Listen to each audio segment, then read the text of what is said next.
In this lesson, we're going to look at ranges in Ruby. A range is a sequence of data. For example, the numbers 0 through 9 are a range. The letters A through Z are a range. And we can define our own ranges, as you'll see here in just a moment. Let's get started looking at ranges by opening up the interactive Ruby shell. If we want to define a range, we provide the starting value, 2 dots, and the ending value. So for example, 0 through 9 would be represented like this.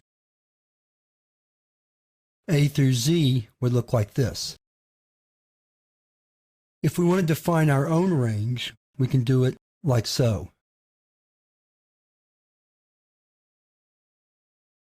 So this range defines words, or 3-letter words, as AAB, AAC, AAD, and AAE. The range is a very flexible data type in Ruby. Once we've defined a range, there are also methods we can call on a range. So for example, if we write, now we have a variable letters that stores the range A through Z. We can test to see if a letter is in the range like so. It returns true because H is indeed a member of the range A through Z. We can find the minimum value. We can find the maximum value.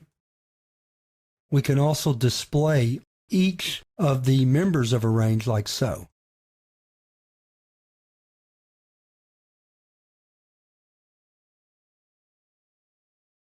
I used put S there so that each letter could be on its own line. I could have done it like so. I always have trouble typing that bar. And you'll notice I left out the curly braces to start that, so let's go back and add that in. I actually typed a parenthesis by mistake. Let's fix that. I was thinking about putting the letter inside the parentheses for print. Let's add a curly brace to end, and there we get our letters all on one line. You notice the way each works. Each works by specifying a variable which is going to be used to pull out each member of the range. And then once we've pulled it out, then we can do what we want to with it. We specify that variable by putting a bar before the variable name and a bar at the end. That's kind of a weird syntax that you've probably not seen anyplace else. So those are just some of the things you can do with ranges. There are other methods you can use as ranges, and there are other uses for ranges. The uses we just looked at are for ranges as sequences. Later on in the course, when we get to loops, I'll show you how to use ranges as conditions. We're going to save that. But we can also use a range as an interval. In other words, we can test to see if a value fits inside a range. For example,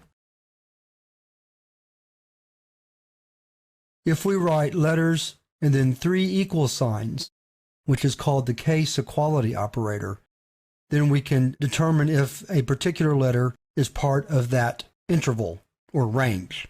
Interval would just be another way to say range. So for example, if we write and then write, we'll see that value is false because 100 does not fit in the interval 0 through 9. So those are some uses of ranges, and like I said earlier, when we get to loops, I'll demonstrate how to use ranges as conditions. I don't want to introduce that now, since we really haven't talked about loops yet. We'll come back to that. So with that, we're ready to wrap up this lesson and move to the next lesson, where we're going to talk about arrays. One of the interesting things we can do with a range is by calling a particular method, turn it into an array. And we're going to see how to do that in the next lesson.